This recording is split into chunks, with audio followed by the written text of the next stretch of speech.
I can get okay. Yeah, verbal POIs are fine for us. Is that good for you guys? Okay. Yeah, that's good. Judges, are you guys all ready? Yes. Yeah. Yep. Yeah. Okay. With that, hi everyone, I'm Asha Tandon, and I'm going to be the Prime Minister for today's debate on the motion. Assuming an immortality pill exists and is freely accessible, this House would take it. I'm going to start with some top of case definitions and framing before moving on to 3 contentions for today's debate. First, our first definition is immortality pill. This is going to be a pill that slows down your aging and then completely stops it at, say, 30 forever. This means that you're basically going to just stop aging and you're going to be in one age forever. We assume that you're going to have to stop aging at kind of a young age just because you're probably not going to be able to live forever if you're really old and really getting injured all the time and really sick and on that verge of dying.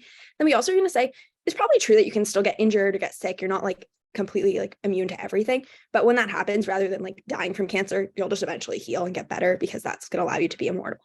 Then we're going to say freely accessible means that this pill is available to any person who is of an age where they're old enough to make a medical decision and is mentally sound. They can get it regardless of say race, gender, national origin, wealth. It's not going to be prohibitively expensive. It's not going to be only available in certain communities. It's going to be widely available to these people. Then we're going to define this House as a rational actor. And the framework is basically just going to be anything that this House cares about as a rational actor, mostly just maximizing their happiness and minimizing their pain. Basically just whatever's going to make their life better. With that, just some characterization. Assuming that the pill exists as is stated in the motion, we really think that that's going to cause a whole different world, right? Because a world with the pill is very different from the world we live in today. The whole world is going to be different because everyone has access to this pill. It's not you singularly got access to this pill that no one else has ever seen. It's the whole world has access to this pill. So what that means is that we can imagine that other people around you are also going to have taken the pill. Some other people in their calculus themselves are going to decide to take the pill. I'll give you a little bit more warranting for that in my third contention, but we can't assume that at least a fair group of people will take this pill. Thus, we're going to have kind of a different society, and we're going to have a society where there is infrastructure set up for immortal people because there's going to be so many of them, or at least some number of that in society. Okay, our first contention is just... Wait, sorry, I'm so sorry. My Wi-Fi cut out for 2 minutes of that speech. And I'm judging. Very sorry. I don't want to cause a disturbance, but I do want to make sure I have everything on my flow. Would it be possible to go back a few minutes on your speech? Yeah, that's fine with me. I have 2 minutes on my timer. So do you want me to just start over? I could also, if everyone is comfortable with it, and it's fine if you're not, but I could just share my flow with April. But it's fine if you'd rather redo the speech for safety. I won't be offended. I'm fine with whatever. What would the judges prefer? Yeah, that would be good. I can put my email in the chat. Okay. Should I continue or do you want me to wait? Can you wait just 1 moment just to copy over my flow? Yeah. Thank you. Sorry about this.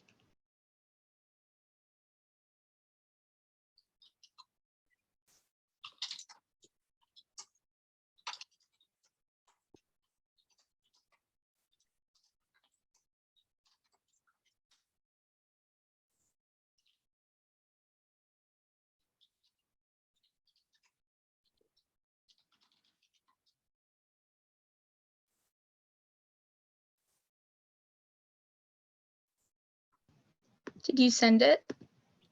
Just now, yes. Okay, great. I just got it. You can keep going. Okay, great. With that, I'm going to resume my time.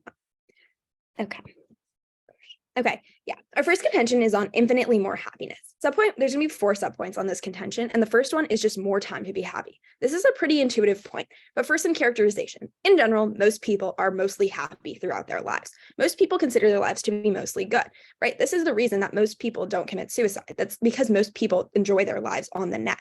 Even people living in poverty in rural India, where they maybe don't have access to clean water or food or really any of the kind of luxuries of modern American life, they still find a way to be happy in their circumstances. Most people make their lives good with what they have. And because of this, in general, your happy life, when we extend that infinitely by making you immortal, that just gives you more years of happiness. And because our framework is basically just maximizing your happiness, this is a massive impact because we're literally just giving you infinitely more happiness. Then subpoint 2 here is on money. First, we really want to highlight something that is really important in today's society. Most like we live in a capitalistic society, and having access to money and financial capital is one of the main determiners of how good your quality of life is. And because of that, one of the key like ways that wealth is generated is through via generational wealth, via savings and accumulating interest on your like holdings on your assets. And when you have an infinite amount of time, your complete immortal life to overall like acquire more and more money by investing, that just means you're going to be pretty much like well off. You're going to have enough money to support yourself, support your family. This is going to make your quality of life better because you're no longer stressed about financial issues, which are one of the biggest sources of stress for average people today. Because you're going to have so much more time to accrue wealth, you're just going to have access to much more. Plus, you're going to be able to say like, because you're not going to have like a limited amount of time in your life, you can go work a job to make money and then also go do your passion later on. You can kind of work as many jobs as you need to make money because you're not wasting your life doing that because you have an infinite life. Then subpoint 3 here is on your impact. First, generally having an impact on the world takes a lot of time. Say you want to be a scientist that discovers a new vaccine for like HIV. That's going to take a lot of time. We can see across like the 50 years it's been researched, they still haven't found one. But when you have an infinite time to work on your passion, you're far more likely to be successful. Not only is this obviously like a positive impact for the world where people like are able to achieve their important goals in terms of developing new technology and new medicines, it's also personally impactful for you because you're going to be more satisfied. You're not going to die saying, I spent my whole life trying to cure cancer and I failed. Instead, you're going to have enough time to keep working on it that you'll eventually succeed. This is just going to make you a lot more satisfied in your life because you're going to have known that you were able to achieve something. First, in a small mortal life, most people have basically no impact on history. Most people are just like completely, as soon as they die, effectively, they're completely erased. No one has any impact. And we're going to give you a feeling of impact because you have infinite time to accrue this impact. Then subpoint 4 is on risk taking and doing what you want.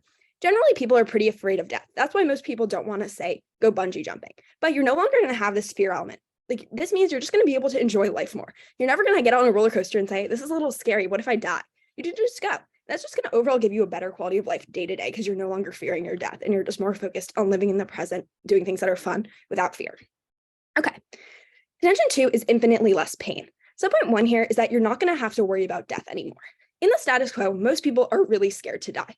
This means that generally people like they lie in bed at night thinking about what's going to happen to them after they die, or if they're religious, they worry constantly about whether they're going to go to hell or heaven and how they can achieve that. This is a massive source of stress for most like everyday people, simply because we all know death is coming.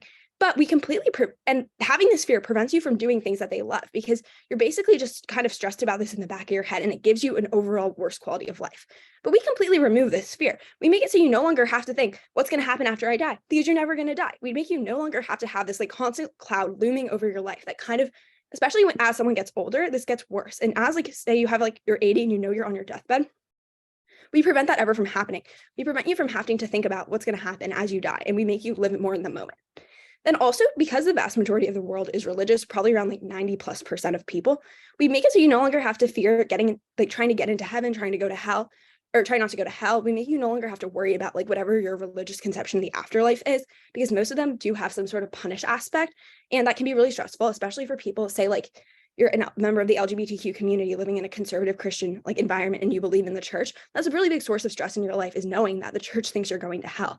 You no longer have to worry about that. We completely free you from that worry. And I really want you to understand, Judge, that's a massive impact on a lot of people because a lot of people spend a large portion of their life stressing about what happens after it ends. Subpoint 2 here is just benefit to your family. Most people care about their families pretty intuitively, like, and also, and this, we completely prevent your family from having to worry about you dying. We make it so you no longer have to like have this source of stress. Like, what are my kids going to do when I'm gone? What is my, like, how is it going to affect my spouse? We completely remove that factor. Our third contention is just fitting in. Most people, we define this house as a rational actor, but most people are not rational. Most people do things to avoid pain at the expense of other things, such like things like drinking alcohol, knowing it's bad for your health, doing drugs just to numb the pain of life. And because of that, most people are just going to choose to be immortal, regardless of like the possible negative harms, just because they're irrational. They want to avoid the pain of death. This means that if you choose not to be immortal, you're going to be kind of an outsider in society. Your family is going to be pressuring you to become immortal so they don't have to worry about losing you. The entire system is no longer going to serve you. There's not going to be access to medical care because most people just heal on their own. It's going to be a worse world to be immortal when the vast majority of the world is going to be immortal just because they're trying to avoid the pain of death and they're acting irrationally. For all these reasons, in order to fit into society better, create a better life for yourself and your family, extremely proud to propose.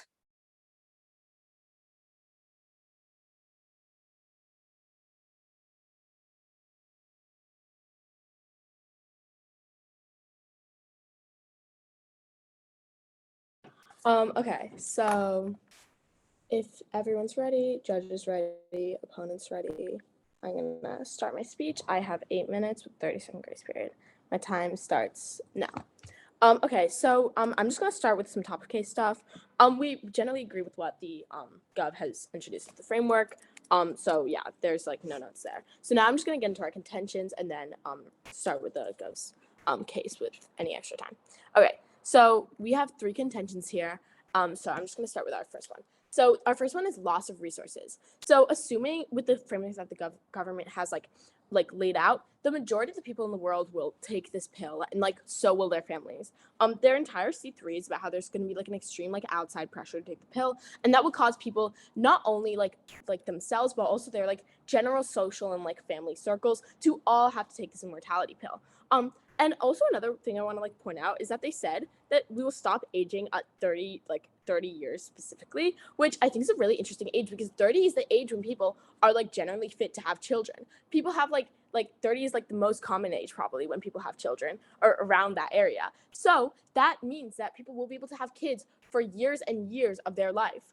And not only will they be able to have these kids, but these kids will also be able to take the pill, and they'll be incentivized to take the pill because their family already has taken the pill as well. And the impacts of this are like exponential for population growth, because when you have kids taking the pill and then you have all their kids taking the pill and all generations of families taking the pill, that's like an exponential growth level because the families like grow exponentially almost, because when you have kids, those people can have kids and those people have kids. And the impact of this is just exponential population growth, and I'm going to talk about impacts of this like going into that more in a second. So yeah, I'm just gonna get into this. So pretty obviously our world is like running out of resources. We're running out of gas resources. We're running out of food resources. We have like a lot of issues in the world, and that's why we have such in countries like China, some countries have instituted population control methods because we are running out of resources so much. And this exponential population growth will be something that our world is not ready for. Not only will we run out of resources for energy, but we'll also run out of food resources. And because of things I'm going to get into in our C2 and C3, people won't be wanting to work anymore as much. But I'll get into that in a second. Another important part is that people, because they won't be able to die, will be able to get sick, but will still be able to get sick or hurt, like Gov laid out in their framework. There'll be an exponential growth of people in hospitals, people who need medical care. As they said, I think in their C1, there's not gonna be any fear of death anymore. So people won't be afraid of getting injured or getting hurt. So there'll be no incentive to not go to the hospital, especially if they have more money, as they said in their C1.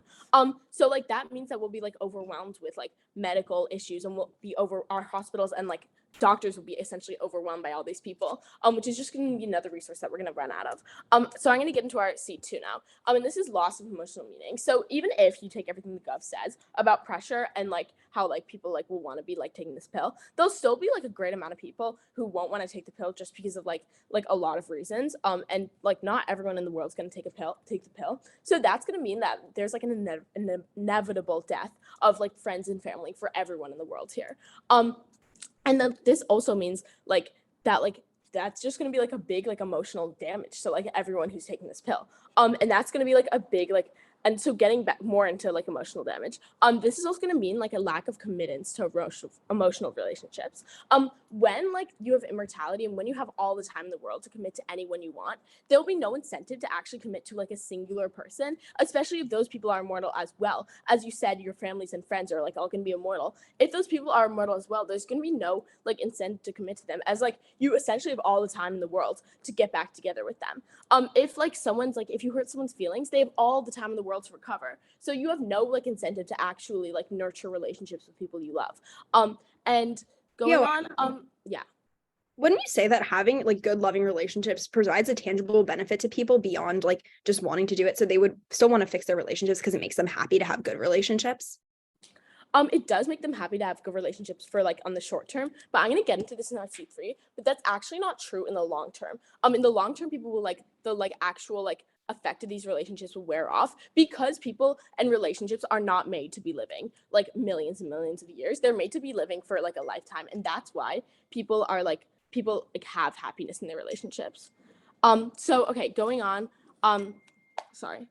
So again, the inevitability of death gives life a lot of meaning.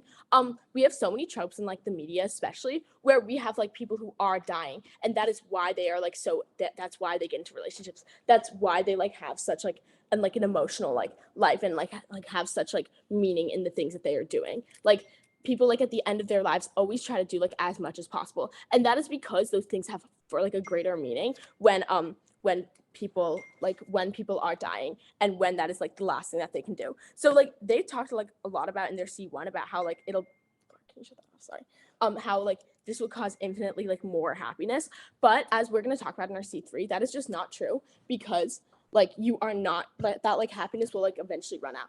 So our C3 is basically about like loss of motivation. So our first subpoint on this is that there are going to be no time constraints. So even if this person once had goals that they were working towards, the lack of time constraints placed upon them will strip them of motivation to work towards these goals. Think of like big assignments you have to do in like a month or like 3 months. Often we leave these to the last minute, or like we procrastinate on them. Even small assignments we have them do in a month, we're not going to do them now because we have so long to do them. This in the same way, people will be less incentivized to work towards their goals because they have such such a long like amount of time in which they can do these things. They talked a lot about in their like C1 about how like people have like career goals and will just be working towards those and like will actually like reach satisfaction by actually reaching these. But this is not true, because people won't want to work towards their goals when they have all the time in the world to do so. So moving on to our second subpoint on this is that people will lose perspective on little things. So going into what they said about happiness, that if we have happiness now, we're going to instantly just be more happy if we have more time to be happy. So like essentially like people like seek happiness in little things, like I don't know, like they're like favorite songs, they're like traditions, whatever. But little things, the point of them is that they're like eventually they eventually expire, like they eventually like are not gonna like be anymore. And that's like what we talked about more in our like C2 about how things have meaning because you will eventually die. And people will be unable to find the like happiness in these little things because there is such like an unlimited amount of them. So this means that there's a high chance that they will not all only like in your POI you asked about like why people will like not want to like be in these like happy relationships anymore, because these like happy relationships will eventually like not have the like happiness that they get from the little things in their relationship, because there's such an infinite amount of this. There's a high chance that not only will people like destroy their life and their relationships, but there's also like they will also turn to like external dopamine suppliers like drugs or alcohol use, gambling addictions, etc., because they have such a lack of happiness in the little things in their life anymore. They would also be highly more like there's also a greater chance that people will be more highly destructive to society. Think of like if you've ever seen the movie Groundhog Day, there's a guy who's basically like immortal, as he can like live every day like over and over again. And what he does is he kind of like wreaks havoc on the town he's like living in, because he knows that it doesn't matter at the end of the day. And this will be the same thing for immortal people, because at the end of their day, like they will not be able to like that thing will not matter to them. So going on, there'll also be like they talked about like in their C2 about how there's like infinitely less pain. However, people accrue pain in their lives. Like you think of a lot of like war veterans who are at like the end of their life, and they still have that pain like remaining from the war and remaining from PTSD. So people will like inevitably be like seeking like having pain in their life. And by not being able to die, they will just like basically like amass more pain. So the inability to like die and like take them out of their pain will like mean that this pain will only just be more and more and not infinitely less, like the government says. And that is why we are proud to oppose.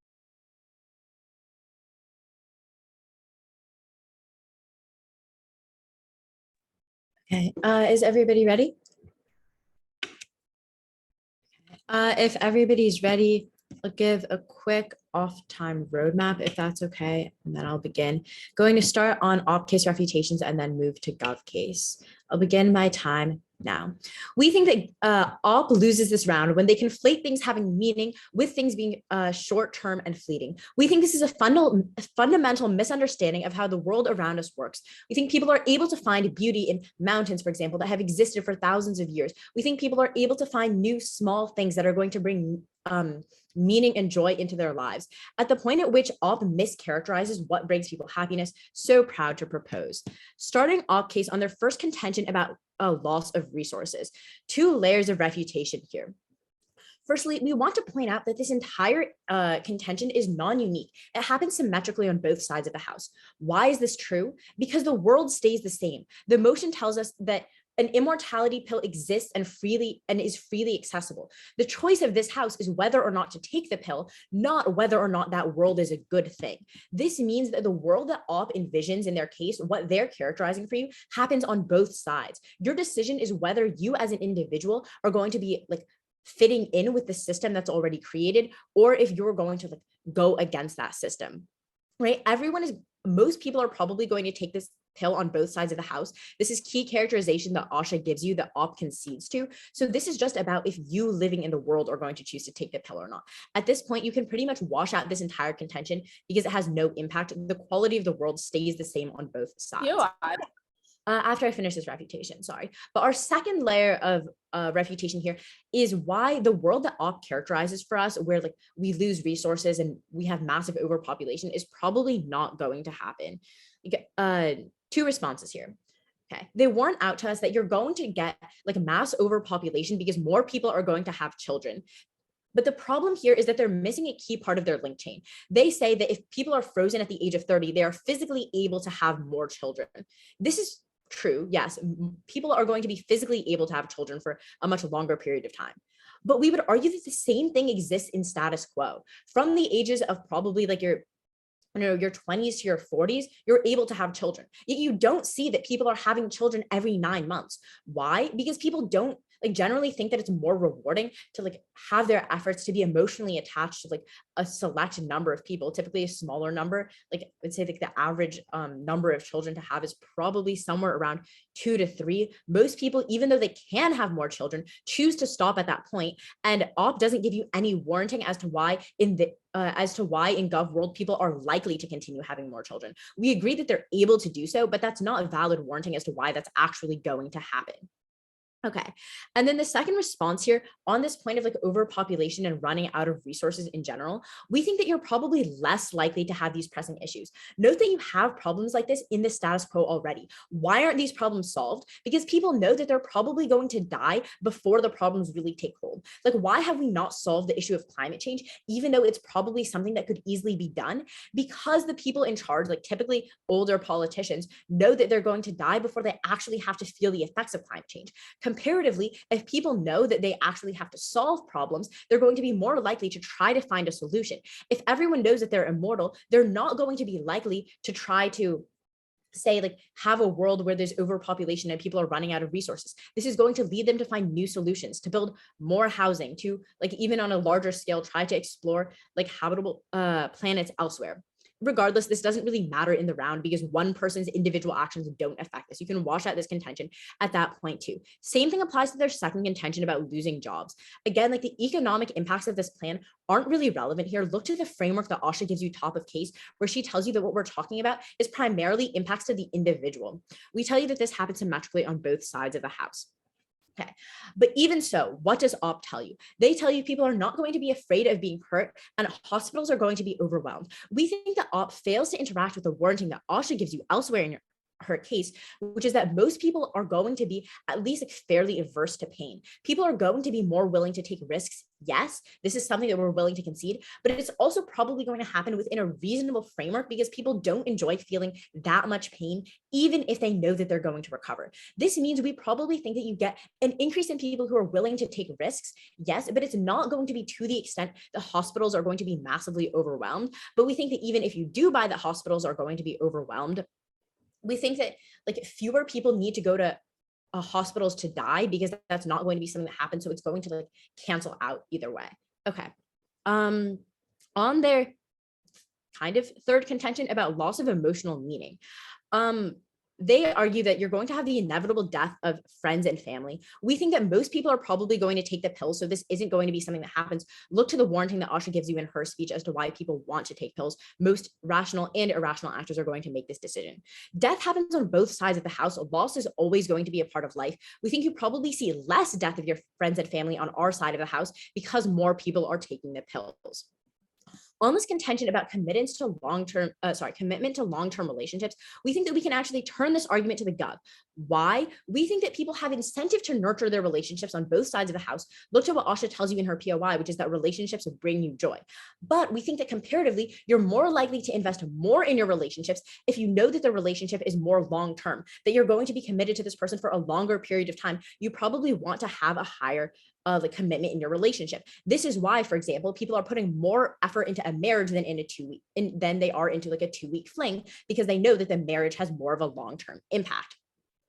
We also think that this gives people more room for exploration in their relationships. If people are unhappy with their partner, they're not quickly pressured into starting another relationship because they don't feel like they're wasting time. We also think that immortality gives you more time to have like just more relationships in general. You can build more friendships. You can have more connectivity with other people. We think this is going to bring joy into your life. Okay. And then on their final contention or subpoint here about having less productivity, we think that most of life does not have time constraints, but we actually make life less high pressure for you. We say that deadlines are bad for your quality of life. We think that things like hustle culture, where people are constantly told that they need to be working harder and harder because they're running out of time, is harmful to people. It's disproportionately harmful. After I finish this point, sorry, it's disproportionately harmful to people who live in poverty, who are told that they need to be consistently working to get out of this cycle. We think people are still going to try to achieve their goals on both sides of the house because they have other motivations. Like if you're a doctor, you want to help people, but we think that you're going to still but we think that people are just going to be less stressed about this because they're not consistently worried about dying. Okay, and then on this point about about destruction to society, we don't think this is going to apply. We think people are going to be less destructive to society if they know they have to live in it for a longer period of time. Okay. Moving to gov case. The response that we get on our contention about happiness, sorry, I can't take your POI, I'm in protected time now, I have a lot to get through. On our first contention about happiness, OP responds to this by saying that the happiness is found in the small things in life. Look what I tell you top of case at the beginning of my speech. We think that the small things in life exist on both sides of the house. If anything, you're going to have more time to enjoy these small things on gov side because you are living for a longer period of time. We also think that anything that we're telling you about building generational wealth, that op clean drops is going to outweigh that at the point at which, if you're unable to accumulate generational wealth, if you're unable to have a high quality of life, being able to get pancakes every week is probably going to be outweighed by that. Note that op completely drops our subpoints on wealth, on impact, on risk taking and doing what you want. On our second contention about having infinitely less pain, op tells you that inevitably you're going to have pain. We would argue that insofar as pain is going to exist on both sides of the house, you should be voting gov here because of the characterization Asha gives you top of case, which is that you're going to heal from your pain. Our third contention about fitting in gets completely dropped by op. What does this mean? It means you can flow through the impact that if you are on op side of the house, if you do not take this pill, you are going to be living in a world that effectively is not made for you, where infrastructure is not set up for you to succeed. For all these reasons, so proud to propose.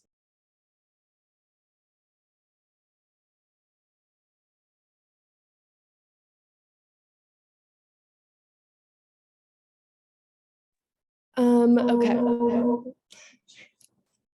If everyone is ready, then my time will begin now. Hello, judges. My name is Laura McCarthy. I'm the second speaker on this motion on the opposition. So first, just for a quick roadmap, I'm going to start by refuting our opponent's responses to our case, and then go on to refute their other points. And then if time allows, I will defend our own opposition case.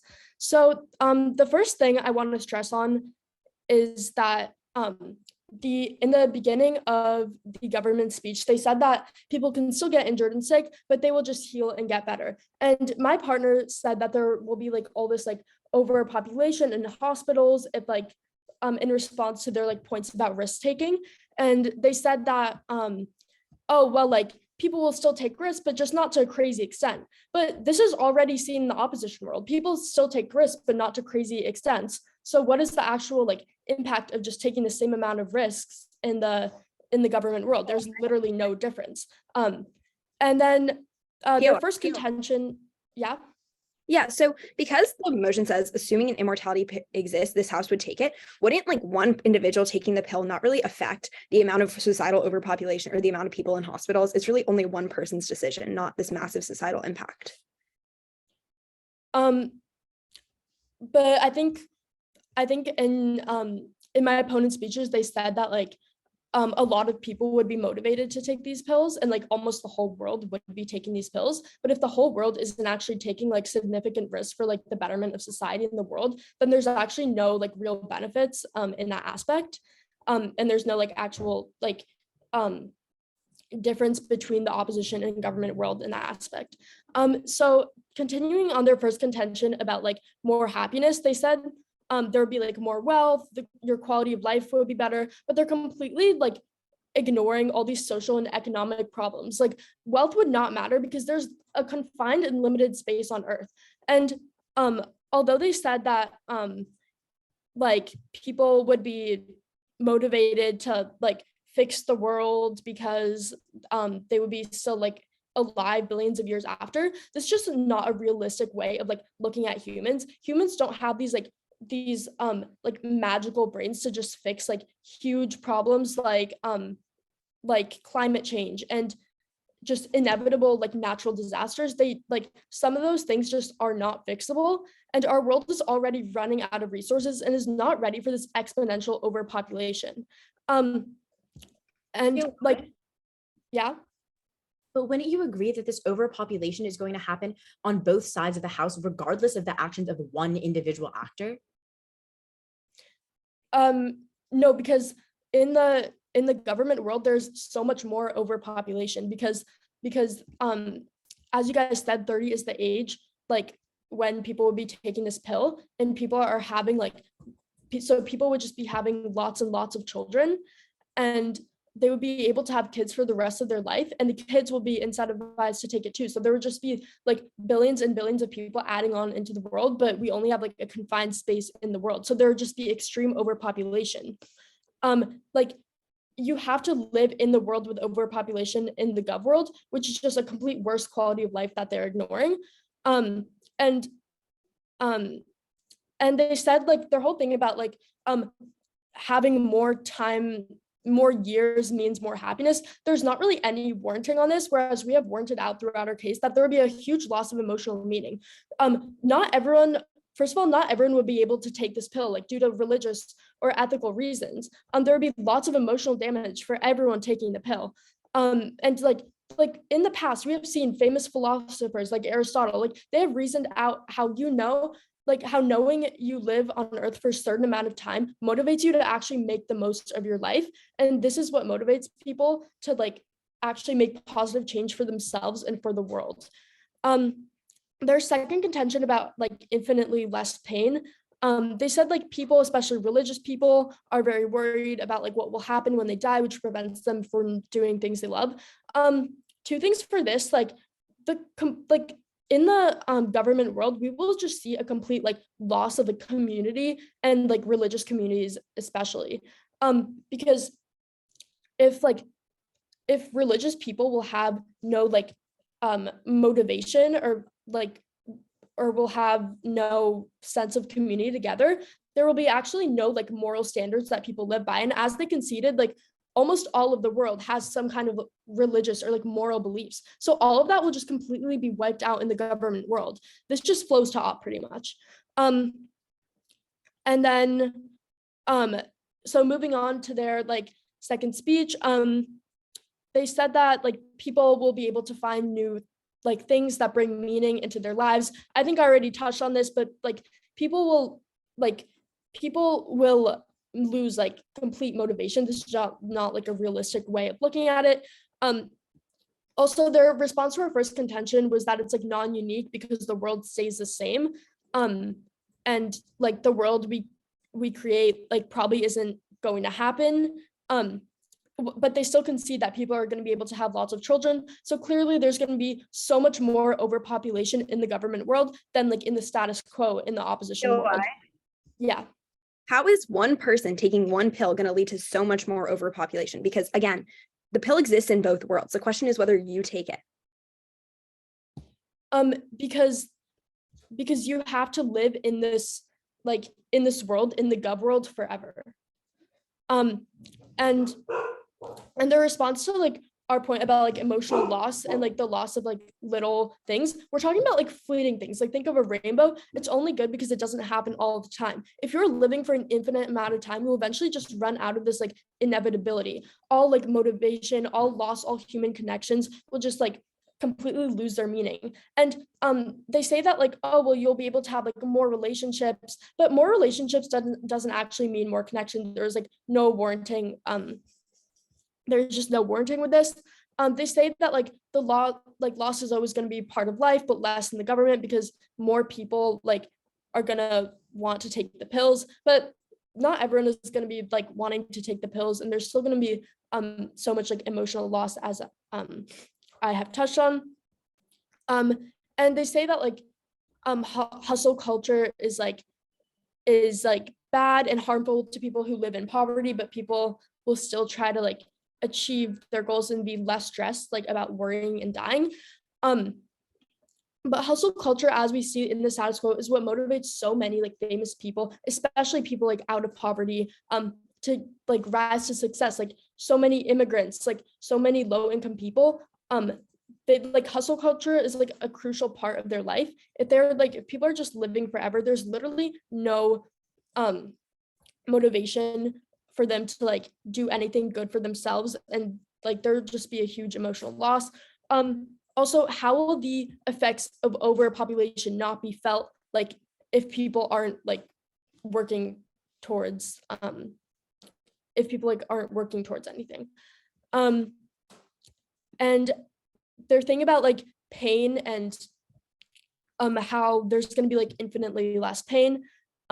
Families are just going to be completely like falling apart. People can still feel pain in the government world, emotional pain and physical pain. And as my partner already touched on, like people with PTSD, they're still going to feel the effects of that. So the fact that like they could be like solving climate change or anything, like their benefits for the world are just very improbable. So thank you, and I urge you to cast an opposition ballot.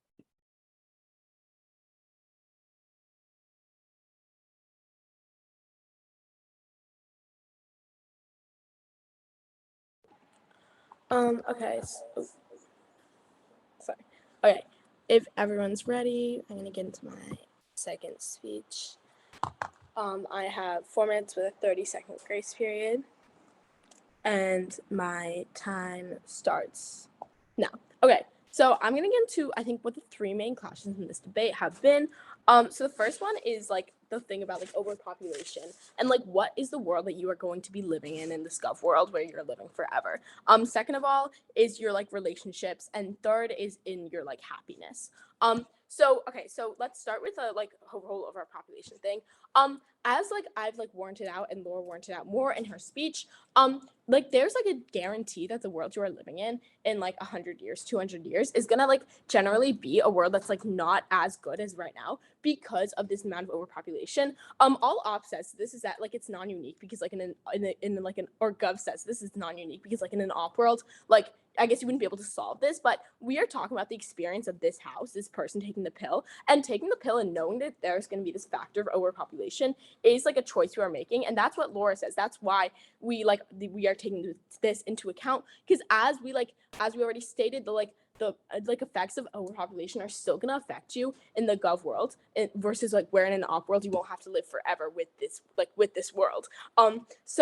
And we also we warranted out more how there's going to be actually worse overpopulation in the gov world, as like you are not having, as they said, like we're going to like basically stop the whole like idea of like deadlines, the whole idea of that you have to have some sort of like hustle culture, and that like Laura said like this again, but like you like without this whole idea of deadlines or any sort of like needing to like be working towards something, overpopulation is only going to be getting worse as you are not like people won't be like having that incentive to work towards like finding solutions for things and like adapting the world to like a world where basically everyone can live forever. And also like gov conceded everything we said about like how like people will like just be having more children and families will grow exponentially, meaning that this point still stands and you are still going to be living in the gov world in an overpopulated world with lack of hospitals, lack of resources, etc.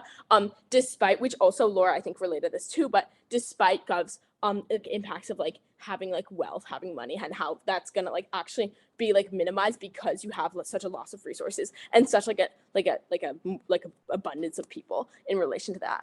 So moving on to our thing about relationships. So basically, the main clash here was Gov saying that like basically your relationships will just be infinitely better because like you have like you know that you're gonna have this committed like relationship forever. However, as we have like warranted out throughout our case, like your relationships just being in a relationship for a long amount of time isn't going to be better because you are going to like eventually like there's going to be like a higher chance of like losing this relationship, and also people have less of a motivation to have things last for a longer amount of time because they know that they can always go back to them. And this also goes into our entire like kind of like the foundation of our case, which is that people, if they don't have little things and like don't have like things that have like an expiration date, will not be able to appreciate these things. And we warranted this out like throughout our case, but essentially the point of this is that you have in like a gov world, you have an infinite like amount of time, meaning that at an eventual time you will find literally everything you can ever find. They talked about like mountains, but like again, like in a gov world, you will be able to like climb every single mountain because you have all the time in the world. That only means that you will like have to like resort to things like drugs, alcohol. You will have to resort to things that are not safe for you. You will have to resort to self-destructive behavior to find that dopamine, to find that like sense of connection that you are losing because you have like an infinite amount of time to like find every other thing. And we see people in like even like just our regular world in the status quo finding like basically like getting bored with life and moving to these like external like dopamine suppliers to like find happiness for themselves. And this will only be worsened in the gov world. And then also, so like we like just to weigh this quickly on like the mental health of the person in like in the gov world, you have a person who is like running out of things that they are happy about.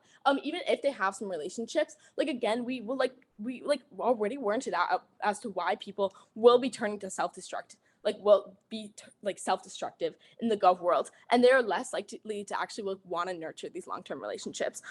You have a person who is like has like an infinitely more amount of pain responding to like their C2 because they have to like carry everything in their life. As Laura warranted out, people with PTSD, people with mental illnesses, which will eventually happen, have to like carry this pain for the rest of their life.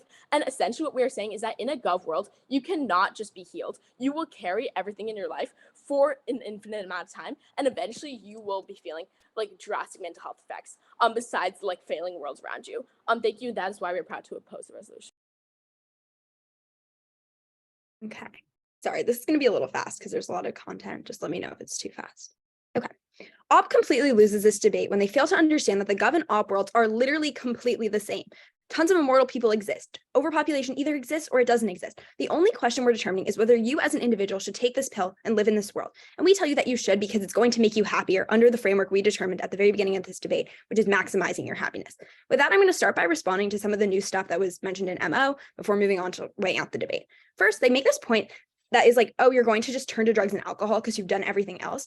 First, I didn't hear any warranting for why like this is what you're going to turn to, but we actually tell you that's not going to happen because most drug users are young people. They obviously haven't done everything there's to do in the world. They do these things to numb pain. And because we're minimizing pain, we're making sure that you don't have this fear of death, that you're overall more happy. We're actually going to see way less substance abuse because we can completely turn this because we're going to have people be less like stressed about death, stressed about deadlines. So we're actually going to have way less substance abuse.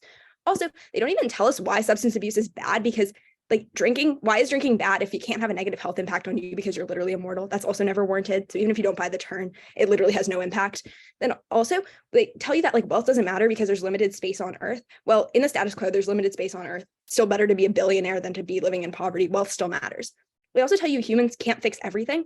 And some things are unfixable. Sure. But most things like climate change, limited space on Earth can be fixed, right? We can like go to the moon. We can solve climate change by just like investing in renewable energy. These are solvable problems. And they tell you that like, this is kind of the main thing they change their case to, which is like, oh, you wouldn't want to live in an overpopulated world. First, Zoe tells you, and immediately in response says, the world isn't going to be overpopulated. Most people don't have as many children as humanly possible. They stop at like 2 or 3 because they want to care for them.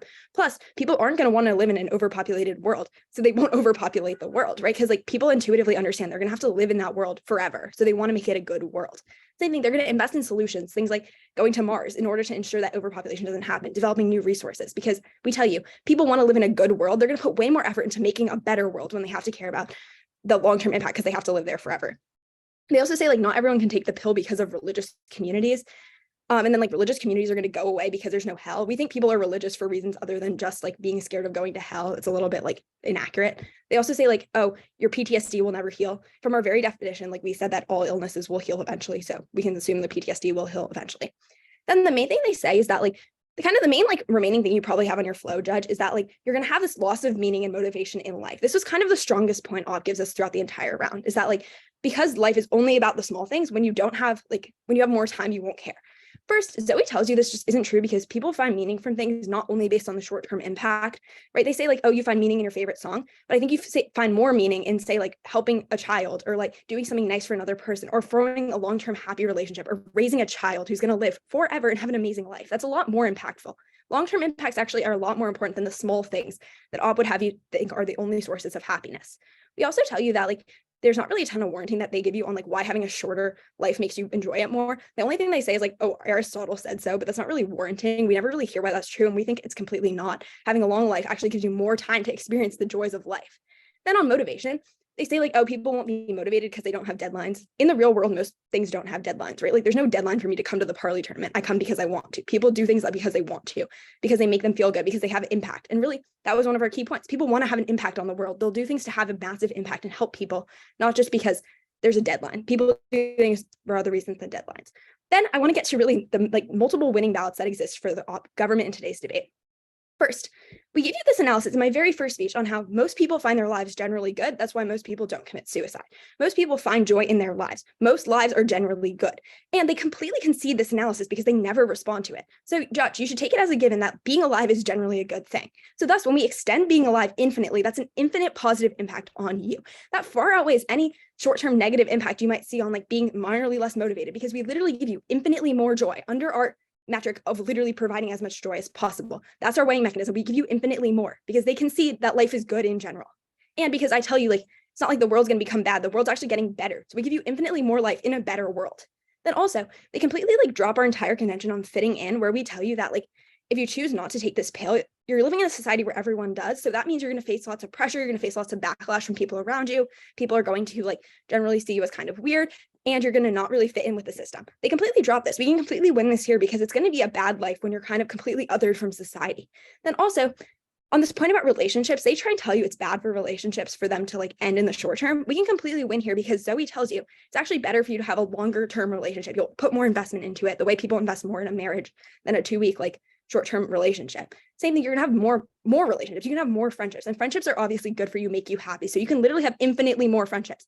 Also, you can have infinitely more impact on the world. And the biggest, most important winning point in today's debate is that we allow you to build infinitely more generational wealth. I tell you that living in poverty is extremely bad. It gives you an extremely low level of happiness because it's extremely hard. We give you infinite time to build infinite amounts of money in order to have an infinitely better life.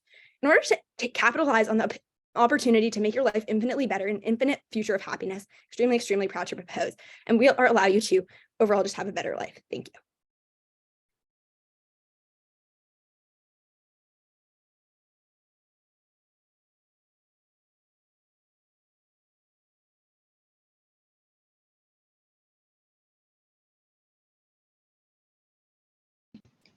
Okay, well, we'll all take some time to look over our flows, and I think once everyone submits, we'll see that and can announce the decision and give RFDs. But great round.